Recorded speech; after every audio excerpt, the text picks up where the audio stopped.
Welcome back in our YouTube channel Moral English Guru. In this video, we are going to learn brainstorming activity from 12th English section 4 4.1 History of Novel. So let's begin. प्रश्न पहिला, match the columns. आपल्याला या ठिकाणी column A आणि column बी असे दोन column दिलेले आहे. कॉलम ए मध्ये आपल्याला काही नावे दिलेली आहेत, जसं मुरासाकी शिकिबू हे एका व्यक्तीचं नाव आहे, हे एका ऑथरचं नाव आहे, नॉवेलिस्टचं नाव आहे. तर त्याखाली नॉवेला डॉन क्विक्झोट हे सुद्धा एक नॉवेल आहे, राजमोहन्स वाईफ हे सुद्धा एक नॉवेल आहे. तर कॉलम बीमध्ये काही नॉवेल किंवा काही ऑथरचे नाव दिलेले आहे, आपल्याला ते मॅच करायचे आहे. तर ही मॅचिंग अशा प्रकारे होईल. पहिलं आहे मुरासाकी शिकिबू. तर मुरासाकी शिकिबू हे एक ऑथर आहेत, नॉवेलिस्ट आहे आणि त्यांनी एक नॉवेल लिहिलं होतं, टेल ऑफ गेंजी. आणि असं म्हटलं जाते की हे जगातलं पहिलं नॉवेल होतं जे त्यांनी 1010 मध्ये लिहिलं होतं. त्यानंतर दुसरं आहे नॉवेला. तर नॉवेला हा एक नॉवेलचाच प्रकार आहे, म्हणून त्या ठिकाणी न्यू असं मॅच केलेलं आहे. तिसरं डॉन क्विक्झोट हे सुद्धा एक नॉवेल आहे आणि युरोप खंडामधलं हे पहिलं नॉवेल आहे, ते लिहिलेलं आहे सर्वांटेज यांनी. 4 नंबरचं राजमोहन्स वाईफ. राजमोहन्स वाईफ हे एका इंडियन पर्सननं लिहिलेलं, एका इंडियन लेखकानं लिहिलेलं पहिलं इंग्लिशमधलं नॉवेल आहे आणि ते लिहिलेलं आहे बंकिमचंद्र चट्टोपाध्याय यांनी. प्रश्न दुसरा, pick out the odd element from the group.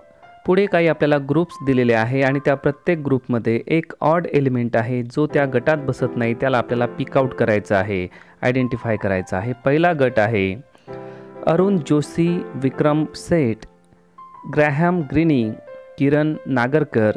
तर हे आहेत सर्व ऑथर्स.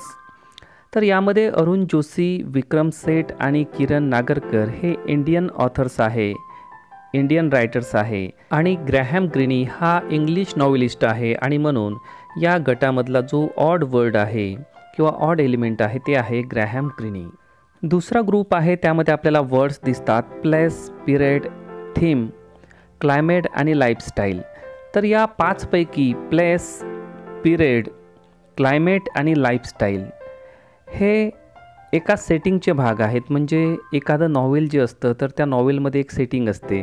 सेटिंग म्हणजे त्यामध्ये जो सीन आपण दाखवतो तर त्या ठिकाणचं वातावरण कसं आहे, तो सीन कधीचा आहे, ॲटमॉस्फिअर कसं आहे, म्हणजे पावसातला आहे की उन्हाळ्यातला आहे, दिवसाचा सीन आहे, रात्रीचा सीन आहे, तर त्याला सेटिंग म्हटलं जातं.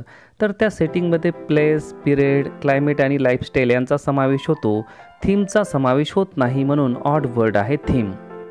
तिसरा ग्रुप आहे थीम, प्लॉट, कॅरेक्टर आणि नॉवेला. तर यामध्ये आपल्याला ऑड वर्ड या ठिकाणी आपण लिहिलेला आहे नॉवेला. तर नॉवेला हे ऑड वर्ड याच्यासाठी आहे कारण थीम, प्लॉट आणि कॅरेक्टर हे नॉवेलचे घटक आहेत. तर नॉवेला म्हणजे नॉवेल हे डिफरंट आहे, या नॉवेलचे हे इतर घटक असल्यामुळे थीम, प्लॉट आणि कॅरेक्टर हे एकसारखे आहेत, मात्र नॉवेला हे डिफरंट आहे, म्हणून ऑड वर्ड नॉवेला. प्रश्न क्रमांक तिसरा, कंप्लीट द फॉलोइंग स्टेटमेंट्स. आपल्याला काही स्टेटमेंट्स दिलेले आहे, ते अपूर्ण आहे, आपल्याला त्याला पूर्ण करायचं आहे, कंप्लीट करायचं आहे. पहिलं statement, the 2 types of conflict that the plot may have our. तर इथपर्यंत आपल्याला दिलेलं आहे आणि ते स्टेटमेंट आपण पूर्ण केलेलं आहे.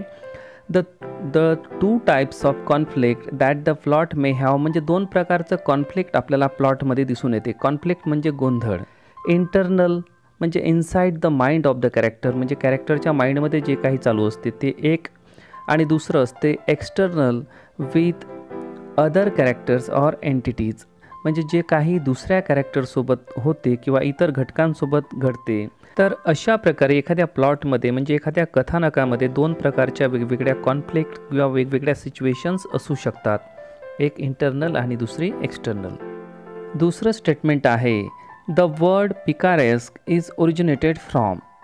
हे आपण कंप्लीट केलेलं आहे. The word picaresque is originated from the Spanish word picaro which means रोग.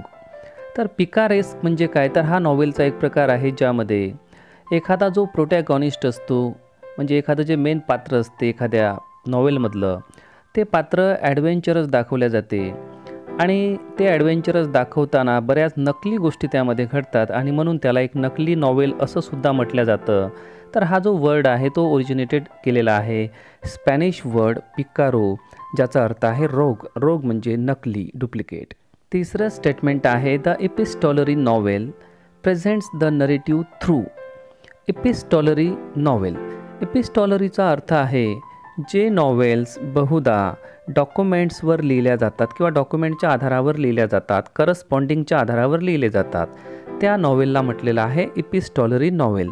आता थ्रूच्या पुढे आपल्याला लिहायचं आहे the epistolary novel presents the narrative through a series of correspondence or other documents like letters and diary entries. म्हणजे हे जे novels लिहिल्या जातात ते बहुधा लेटर्सच्या माध्यमातून, लेटर्सच्या आधारावर किंवा ज्या डायरीमध्ये ज्या काही आपण एंट्रीज केलेल्या असतात तर त्या डायरीच्या एंट्रीजच्या आधारावर काही नॉवेल्स लिहिलेले आहेत, त्याला म्हटलेलं असतं एपिस्टॉलरी नॉवेल. चौथं स्टेटमेंट आहे in the 18th century middle class could get the time for reading and discussing the novels because. तर त्याला आपण पुढे वाढवूया. इन द 18th century म्हणजे 18व्या शतकामध्ये जे मिडल क्लास लोक होते त्यांना नॉवेल्स रीडिंग करण्यासाठी आणि डिस्कस करण्यासाठी वेळ मिळायचा. तर काय कारण आहे? कारण आहे because of spread of machines, कारण मशीनचा स्प्रेड झाला होता, मशीनची निर्मिती झाली होती. Which help them in their works and provided them time, ज्यामुळे त्या लोकांना वेळही मिळाला आणि त्यांच्या कामामध्ये त्यांना हातभारसुद्धा लागला. तर विद्यार्थी मित्रांनो, ही होती brainstorming activity from 4.1 history of novels. आणि विद्यार्थी मित्रांनो, जर आपण या चॅनलवर नवीन असाल आणि अजूनही आपण या चॅनलला सबस्क्राईब केलं नसेल तर अवश्य करा. जर आपल्याला हा व्हिडिओ आवडला असेल तर या व्हिडिओला लाईक करायला विसरू नका आणि हा व्हिडिओ आपल्या मित्रांना जरूर शेअर करा. वर्ग 10वा आणि वर्ग 12वीचा इंग्रजीचा सिलेबस बऱ्याच अंशी कंप्लीट करण्यात आलेला आहे आणि त्याचे सर्व व्हिडिओज मॉरल इंग्लिश गुरु या चॅनलवर अपलोडसुद्धा करण्यात आलेले आहे आणि त्याची लिंकसुद्धा आपल्याला डिस्क्रिप्शन बॉक्समध्ये दिसेल. Thanks a lot for watching moral English Guru.